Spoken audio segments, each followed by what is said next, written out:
स्वागत है आपका एक और महत्वपूर्ण क्लास में। कैसे हैं? मुझे उम्मीद है कि आप स्वस्थ और मस्त होंगे और अपनी पढ़ाई को निरंतर जारी रखे होंगे। यदि आप LT grade, TGT, PGT, JRC, GDC, KVS इन परीक्षाओं की तैयारी कर रहे हैं तो ये क्लास आपके लिए बहुत महत्वपूर्ण है। यदि आप चैनल पर नए हैं तो चैनल को सब्सक्राइब कर लें और यदि आपने सब्सक्राइब किया है तो आप वीडियो को लाइक जरूर करें। तो चलिए शुरू करते हैं आज की एक और महत्वपूर्ण क्लास। पहला सवाल देखते हैं क्या करें। करें कृतज्ञ शब्द का विलोम है। आपको कृतज्ञ का विलोम बताना है। ए करें निर्दय, बी उदार, सी कृतघ्न। ये कृतघ्न है होगा, कृतघ्न है। डी कृपालु। तो आपको कृतज्ञ का विलोम बताना है तो इसका कृतघ्न होता है। विकल्प सी उत्तर इसका सही हो जाएगा। दूसरे सवाल पर आते हैं। करें कि आदिकाल के अंतिम चरण के प्रसिद्ध कवि कौन थे। ए अब्दुल रहमान, बी अमीर खुसरो, सी स्वयंभू और डी सराहपा। तो दूसरे का उत्तर बताना है। आदिकाल के अंतिम चरण के प्रसिद्ध कवि कौन थे। तो अमीर खुसरो उत्तर होगा। विकल्प बी इसका उत्तर सही होगा। तीसरे सवाल पर आते हैं। कह रहे करे तन चितौर मनराजा किन्हा इस पंक्ति में किस प्रकार की वर्णन शैली का प्रयोग हुआ है। ए कह रहा है अन्योक्ति परक शैली, बी कह रहे कि रूप कातिशोक्ति शैली, सी कह रहे कि समासोक्ति परक शैली और डी कह रहे कि कथात्मक शैली। तो तीसरे का उत्तर बताना है कि इसमें किस प्रकार की शैली का प्रयोग किया गया है। तो इसमें जो है अन्योक्तिपरक शैली का प्रयोग किया गया है। विकल्प ए उत्तर इसका सही होगा। चौथे प्रश्न पर आते हैं। कह रहे कि अशोक के समय की राजभाषा थी। ए संस्कृत, बी प्राकृत, सी पाली और डी अपभ्रंश। तो अशोक के समय की राजभाषा बताना है तो उस समय राजभाषा पाली थी। विकल्प सी उत्तर इसका सही हो जाएगा। पांचवें प्रश्न पर आते हैं। पांचवें प्रश्न में क्या कह रहे हैं। कह रहे कि राजभाषा आयोग के प्रथम अध्यक्ष थे। आपको ये बताना है कि राजभाषा आयोग के पहले अध्यक्ष कौन थे। ए मदन मोहन मालवीय, बी सुभाष चंद्र बोस, सी महात्मा गांधी और डी बाल गंगाधर खरे। तो आपको ये बताना है कि पहले राजभाषा आयोग के कौन अध्यक्ष थे। तो इसका उत्तर विकल्प डी जो है आपका क्या होगा वो सही हो जाएगा। छठवें प्रश्न पर आते हैं। छठवां प्रश्न कह रहे हैं कि अनेक उपबोलियों में के सामूहिक रूप को क्या कहते हैं। ए विभाषा, बी बोली, सी उपबोली और डी उपभाषा। तो छठवें का उत्तर बताना है। तो अनेक उपबोलियों के सामूहिक रूप को हम बोली कहते हैं। विकल्प बी उत्तर इसका सही होगा। सातवें प्रश्न पर आते हैं कि दाल भात में मूसल चंद का अर्थ क्या है। सातवें प्रश्न बताना है कि दाल भात में मूसल चंद इसका अर्थ क्या है। एक है खाने में कंकड़ होना, बी भोजन के पीछे मरना, सी बेकार दखल देना और डी करके अपने को बहुत समझाना। तो दाल भात में मूसल चंद का मतलब होता है बेकार दखल देना। विकल्प सी उत्तर सही हो जाएगा। आठवें प्रश्न पर आते हैं। करे फूंक फूंक पैर रखना मुहावरे का अर्थ क्या है। फूंक फूंक पैर रखना इसका अर्थ क्या है। ए धीरे धीरे चलना, बी डर कर काम करना, सी सोच विचार कर काम करना और डी कर पागल होना। तो आठवें प्रश्न का उत्तर आपको बताना है तो इसका सही उत्तर सोच विचार कर काम करना। विकल्प सी उत्तर सही होगा। नए प्रश्न पर आते हैं। करें किस ग्रंथ में कुट्टनियों का वर्णन किया गया है।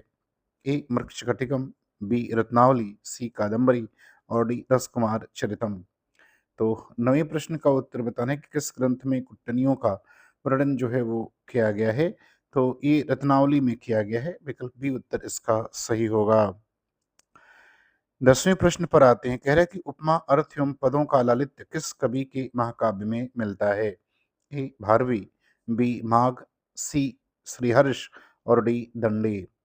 तो आपको 10वें का उत्तर बताना है कि उपमा अर्थ और पद इन तीनों का प्रयोग किस में मिलता है। तो ये तीनों जो है वो हमको माघ की रचनाओं में देखने को मिलता है। विकल्प बी उत्तर इसका सही होगा। 11 नंबर प्रश्न पर आते हैं। करें शिशुपाल बधम महाकाव्य का अंगिरस कौन सा है। आपको ये बताना है कि शिशुपाल बधम का अंगिरस क्या है। ए हास्य, बी वीर, सी श्रृंगार और डी अद्भुत। तो 11 नंबर प्रश्न का उत्तर क्या होगा। तो शिशुपाल बधम का जो अंगिरस है वो वीर रस है। विकल्प बी उत्तर इसका सही हो जाएगा। सवाल नंबर 12।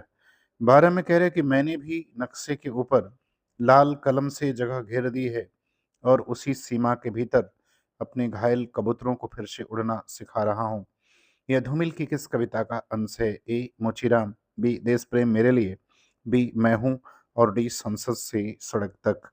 तो 12 नंबर प्रश्न का सही उत्तर क्या है ये आपको बताना है। तो इसका सही उत्तर हो जाएगा देश प्रेम मेरे लिए, विकल्प बी उत्तर इसका सही है। इससे जो है ये कविता का अंश लिया गया है। 13 नंबर सवाल पर आते हैं, करें कि नील कमल में कौन सा समास है? आपको ये बताना है। ए बहुब्रीहि समास, बी कर्मधारय, सी द्वंद्व समास और डी द्विगु समास। तो 13 नंबर प्रश्न बताना है कि नील कमल शब्द में कौन सा समास है? तो नील कमल में कर्मधारय समास है, विकल्प बी उत्तर जो है वो सही हो जाएगा। 14 नंबर प्रश्न पर आते हैं, कह रहा है कि मातृ शब्द का द्वितीय बहुवचन का रूप क्या होगा? ए मातरान, बी मातृन, सी मातरः और डी कह रहा है कि मातृ। तो मातृ शब्द का द्वितीय बहुवचन का रूप क्या होगा? तो इसका हो जाएगा मातृ, विकल्प डी उत्तर इसका सही होगा। 15 नंबर सवाल पर आते हैं, कह रहे कि प्रेमाख्यानक काव्य परंपरा का मुख्य दर्शन क्या है? आपको प्रेमाख्यानक काव्य परंपरा का मुख्य दर्शन इसके बारे में बताना है। ए करें कि तसव्वुफ, बी हनफी, सी अहमदिया और डी अहले हदीस। तो प्रेमाखंड काव्य परंपरा का मुख्य दर्शन तसव्वुफ है, विकल्प ए उत्तर इसका सही हो जाएगा। सवाल नंबर 16, कह रहे केदारनाथ अग्रवाल की रचना नहीं है। आपको ये बताना है कि कौन सी रचना केदारनाथ अग्रवाल की नहीं है। ए नींद के बादल, बी पंख और पतवार, सी पूजा के फूल और डी फूल नहीं रंग बोलते हैं। तो कौन सी रचना केदारनाथ अग्रवाल की नहीं है? तो पूजा के फूल केदारनाथ अग्रवाल की नहीं है। आप कमेंट करके जरूर बताएं कि रचना जो है ये किसकी द्वारा लिखी गई है। 17 नंबर सवाल पर आते हैं, करें कि जय मयंक जस चंद्रिका के रचनाकार कौन है या इसके रचयिता कौन है? आपको ये बताना है। ए भट्ट केदार, बी नरपत नाल, सी नल्ल सिंह और डी मधुकर कवि। तो 17 का उत्तर बताना है कि जय मयंक जस चंद्रिका, तो ये रचना जो है वो मधुकर कवि की है, विकल्प डी उत्तर इसका सही होगा। 18 नंबर प्रश्न पर आते हैं, करें कि ठंडा लोहा के रचनाकार कौन है? ये आपको बताना है। ए गिरिजा कुमार माथुर, बी धर्मवीर भारती, सी श्री राम वर्मा और डी दूधनाथ सिंह। तो आपको बताना है कि ठंडा लोहा किसकी रचना है? तो ये धर्मवीर भारती की है, विकल्प बी उत्तर इसका सही होगा। सवाल नंबर 19 कह रहा है कि आधुनिक युग की प्रवृत्तियां पुस्तक के लेखक कौन है? 19 में आपको ये बताना है कि आधुनिक युग की प्रवृत्तियां इस पुस्तक के लेखक कौन है? ए नंद दुलारे वाजपेयी, बी सुमन राजे, सी नामवर सिंह और डी बच्चन सिंह। तो 19वें प्रश्न का उत्तर बताना है, इसका सही उत्तर क्या होगा? तो इसका सही उत्तर नामवर सिंह होगा, विकल्प सी उत्तर सही हो जाएगा। 20 नंबर सवाल में कह रहा है कि आदिकाल को प्रारंभिक काल किसने कहा है? ए राहुल सांकृत्यायन, बी मिश्र बंधु, सी धीरेन्द्र वर्मा और डी क्रियर्शन। 20वें में बताना है कि आदिकाल को प्रारंभिक काल, तो आदिकाल को प्रारंभिक काल मिश्र बंधुओं ने कहा है, विकल्प भी सही होगा। 21 में कह रहा है कि स्थूलिभद्र रास किसकी रचना है? ए विजय सेन सूरी, बी शालिभद्र सूरी, सी जिन धर्म सूरी और डी सुमति गण की। तो 21 में आपको बताना है कि रचना किसके द्वारा लिखित है?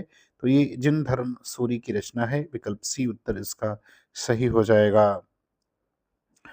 22वें प्रश्न पर आते हैं। 22वां प्रश्न कह रहा है कि जयचंद प्रकाश पुस्तक के लेखक कौन है? ए मधुकर कवि, बी भट्ट केदार, सी कुशललाभ और डी कह रहा है विद्यापति। तो आपको जयचंद प्रकाश इस पुस्तक के लेखक का नाम बताना है। तो इसके लेखक का नाम जो है वो भट्ट केदार है, विकल्प बी उत्तर इसका सही हो जाएगा। 23वें प्रश्न पर आते हैं, कह रहे कि अब्दुल रहमान को हिंदी का प्रथम कवि किसने माना है?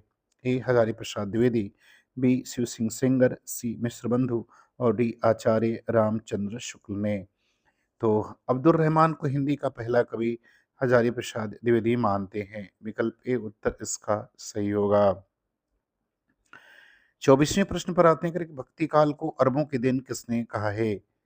ये आपको बताना है। ए कृष्ण, बी ताराचंद, सी आचार्य शुक्ल और डी डॉक्टर सतीश चंद ने।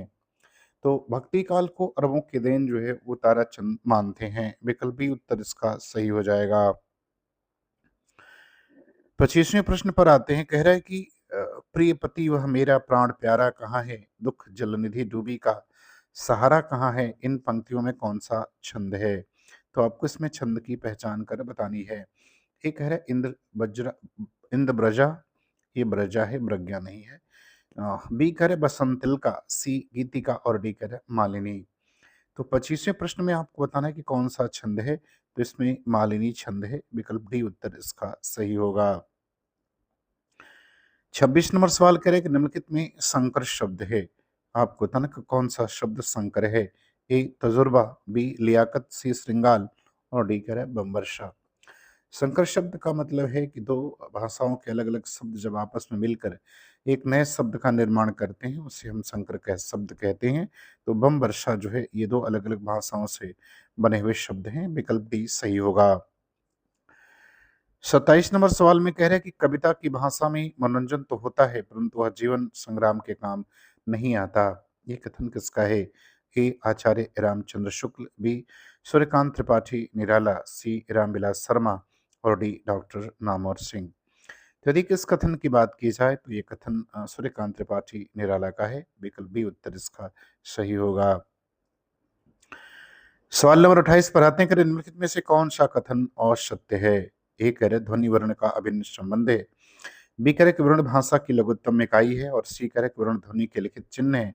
ये चिन्ह है और चिन्ह है, ये गलत लिखा है। और डी कह रहे कि इनमें से कोई नहीं। तो 28 का उत्तर बताना कि इसका कौन सा उत्तर सही होगा। तो असत्य कोई भी नहीं है तो इनमें से कोई नहीं उत्तर हो जाएगा। विकल्प डी होगा। 29 नंबर प्रश्न पर आते हैं। कह रहे कि संविधान में हिंदी को कौन सा दर्जा दिया गया है।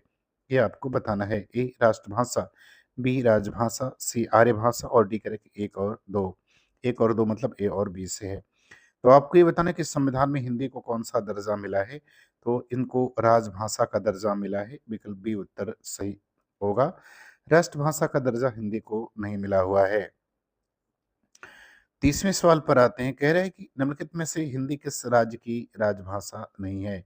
ए मध्य प्रदेश, बी पंजाब, सी बिहार और डी उत्तर प्रदेश। तो 30वें प्रश्न में आपको बताना है कि किस राज्य की राजभाषा हिंदी नहीं है। तो पंजाब की नहीं है क्योंकि यहाँ की राजभाषा पंजाबी है। तो मुझे उम्मीद है कि ये वीडियो आपको पसंद आएगी, आपको अच्छा लगे तो आप चैनल को सब्सक्राइब जरूर करें। पूरा वीडियो देखने के लिए आपका बहुत बहुत धन्यवाद।